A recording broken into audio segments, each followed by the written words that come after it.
Today we have the 2019 BMW X3.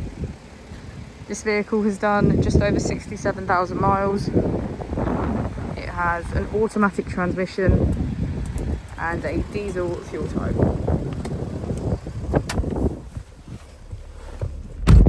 To the left of our steering wheel, we have cruise control as a feature, as well as automatic headlights and our keyless ignition.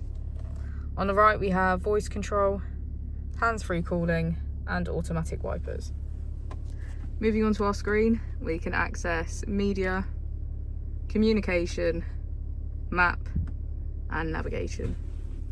If we put the vehicle into reverse, we can see that it comes with a parking camera with front and rear parking sensors. Just below we have our dual zone climate control with heated seats on either side. If we press our mode button, we can switch between Sport, Comfort, Eco Pro and Adaptive.